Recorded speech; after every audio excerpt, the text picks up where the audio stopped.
All right, so today we're going to finish up the notes on section 3C and 3D. We did the first 9 slides yesterday. So essentially this is going to be the video for 4.3D's homework. So let me go ahead and we're going to be writing equations of ellipses today.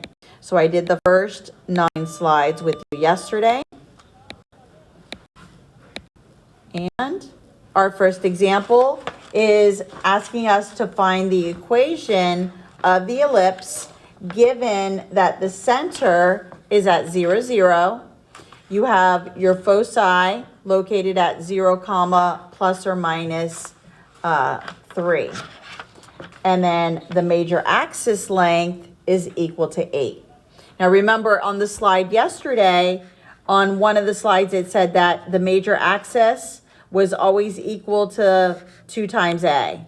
So what I can do here is 2a equals 8. And my a value is going to be 4. Remember, when the center is at the origin, this order pair for the foci is really 0, plus and minus c. So my c value is plus and minus 3. So now what we can do is c squared is going to be equal to 9. A squared is going to be equal to 16. Now I need to use the formula to find b. Because really all I'm looking to fill in is a squared and b squared. Now, what I can also do is look at the focus point. Remember, the focus point is always on your major axis. So you see where this c value is located. This is going to tell me that my major axis is y. So my major axis is the y-axis. So the equation that I'm going to be filling in is going to be x squared over b squared, y squared over a squared. Because remember, a squared is always under the major axis. And my major axis was the y-axis. I need to find the value of b because that's what I need to fill in here. So I'm going to be using the equation c squared equals a squared minus b squared. I know c squared, it's 9. I know a squared, it's 16. I don't know b squared. So let me move the 16. Negative 7 equals negative b squared. Divide by negative 1. 7 equals b squared. I don't need to square root it because the only thing, remember, that you're filling in is b squared and a squared. So my final answer here is just going to be x squared over b squared, which was 7, and then y squared over 16, and it equals 1. Now again, if it helps you to draw this and give yourself a visual, you could have also done that. Here was my center point 0, 0. I had focus points here at 0, 3 and 0, negative 3. And then you can see that it's going to be 3 spaces away. So the distance between the focus and the center gives you your c value. And again, your major axis length, you can see that it's 8. So then that should have told you that you had a vertex here at 4, 0, 4, and 0, negative 4. Because together, this would have given you 4 and 4, which was 8. Yes. All right, so let's try the next one. Still same thing, center 0, 0. Again, when it's at 0, 0, this foci, this is going to be plus and minus c, 0. So I can see that it's in the x spot. So this tells me my major axis is the x. It's horizontal. And then this time they gave me the vertices, and this is my a value. So I can see that c is equal to plus and minus 2. A is equal to plus and minus 3. So c squared is 4. a squared is 9. I need to find b squared, because that's what I'm filling in, is a squared and b squared. So c squared equals a squared minus b squared. 4 equals 9 minus b squared, minus 9. Negative 5 equals negative b squared. Divide by negative 1. And b squared equals 5. Again, don't square root it, because that's all we're filling in. Now again, because the axis was major, x squared plus y squared equals 1. The a squared is under x squared, because that's my major. So my a squared was 9. I just found b squared to be 5, and it's always equal to 1.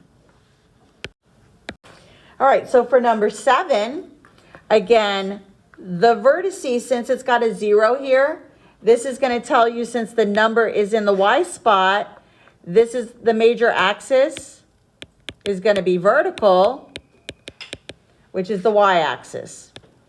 Now, these don't necessarily have to be sketched it out. You know, if you want to sketch it out, it could help you. Like, for example, if I went ahead and put the order pair here, 0, 5, and 0, negative 5.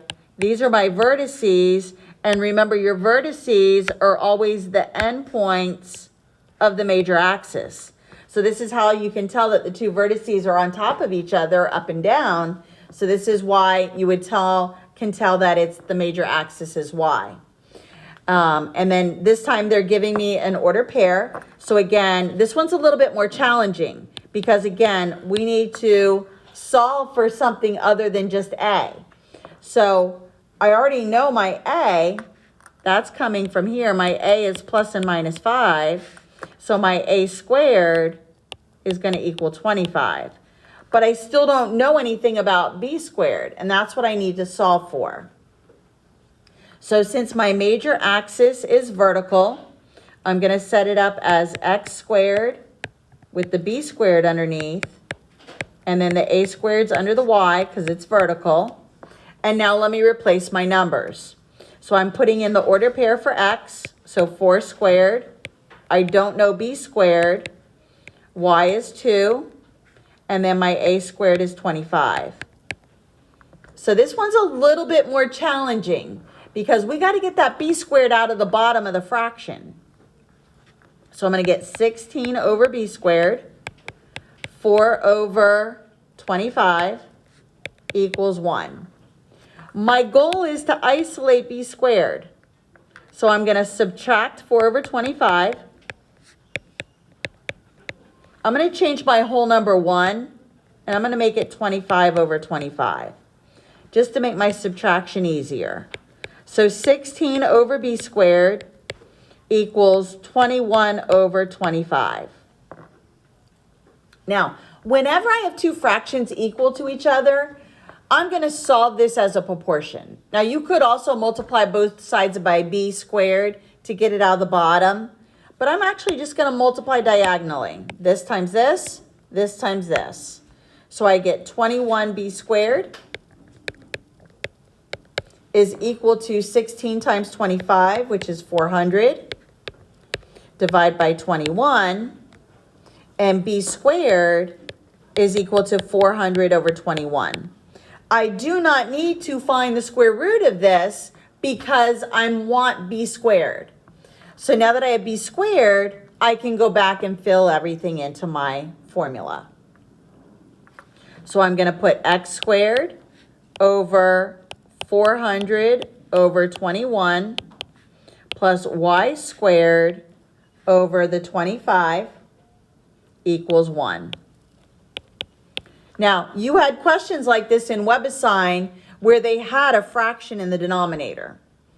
Be aware that other standardized tests will not let you leave a fraction in a fraction, and what they want you to do is take this denominator and flip it to the top and make it 21x squared over 400 plus y squared over 25 equals 1. Be able to recognize both as possible solutions, especially if you get it on a standardized test. Let me try, see if I can get one more done, and then you can watch the last two in the video. Okay, so again, if I give myself a visual, if you prefer to do that for the ellipsis, you can. If I graph the vertices 1, 2, 3, 1, 2, 3, and then 1, 2, 3, you can see that these two vertices are up and down. So again, you can tell that it's going to be vertical. So your major axis is going to be Y. Now, they also gave me my minor axis length, and back in the previous slides, I knew that the minor axis length is set equal to 2b. So divide by 2, and b equals 1. So then b squared also equals 1.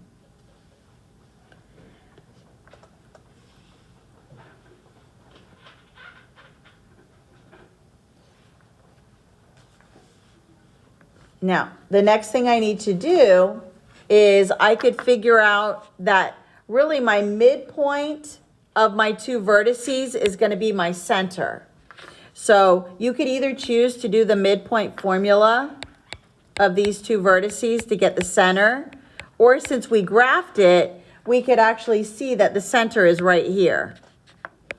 But if you did the midpoint, add the x's, add the y's, divide by 2, 6 over 2, 0 over 2, gives you the order pair 3, 0, which is the same thing I got when I gave myself the visual. This is my h and k. I have b squared, and then my a squared is the distance from the center to the vertice. So this distance is 3 spaces away. So my a value is going to be 3, so a squared is 9. So now I have enough information. All I need to fill in is the h and the k, my a squared, and my b squared.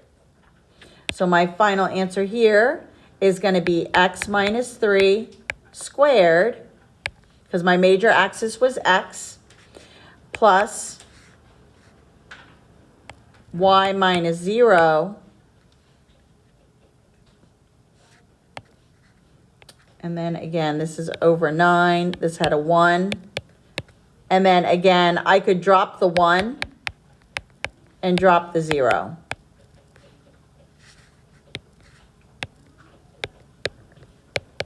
And that would be your final answer. Let's try another example. So again, if it helps you to give yourself a little visual, we can go ahead and graph the two foci. We have one at 0, 0, 1, 2, 3, 4, and then another one at 4, 0. Notice your major axis length is 8, so 2a equals 8. Divide by 2. A equals 4, so a squared is going to be 16. Now remember, your center is going to be in between the two foci, so we could find the midpoint here for the center, and your center is going to be located at the order pair 2, 0. So that's your center. Now I can also find my c value. The c value is the distance between the center and the foci, so my c value is 2, so c squared is going to be 4. Now, remember when we're filling in, so remember what we need to fill in here is a squared and b squared. So let me do c squared equals a squared minus b squared. 4 equals 16 minus b squared. Subtract the 16, and we get negative 12 equals negative b squared. Divide by negative 1, and b squared equals positive 12. So now all I need to do is fill it in.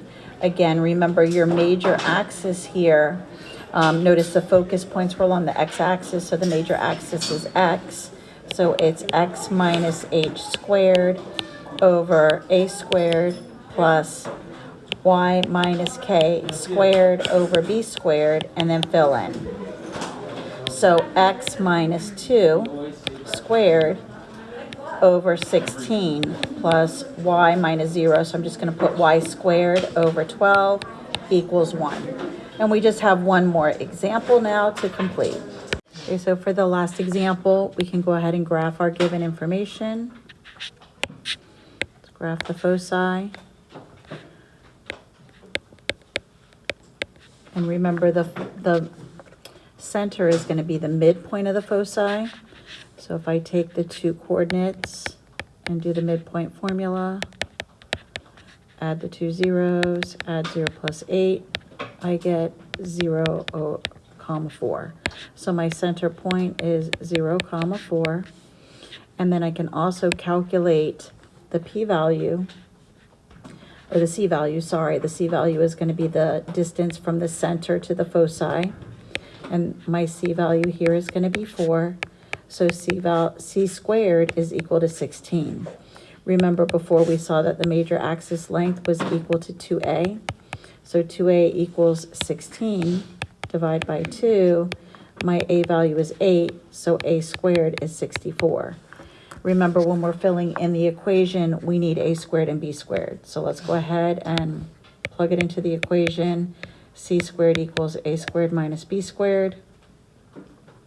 Again, my c was 4, so c squared is going to be 16. So 16 equals 64 minus b squared. Subtract 64. 16 minus 64 is negative 48. Divide by negative 1. And your b squared value is positive 48. I now can take my a squared and b squared, and I can plug it in. Okay, so now that we have the center point, remember our center is going to be our HK. So this is our center. We also have a squared, which is 64, b squared, which is 48. So now I can plug it into the equation. Notice the focus points are on top of each other. They're up and down. So here I can see my major axis is vertical. So I'm going to put the 64, or the a squared, under the y squared. So x minus 0 squared over 48, y minus 4 squared over 64 equals 1. I can go ahead and simplify this x minus 0 and just leave it as an x squared. So x squared over 48, y minus 4 squared over 64 equals 1. So that completes the notes on Chapter 4, Section 3C and 3D.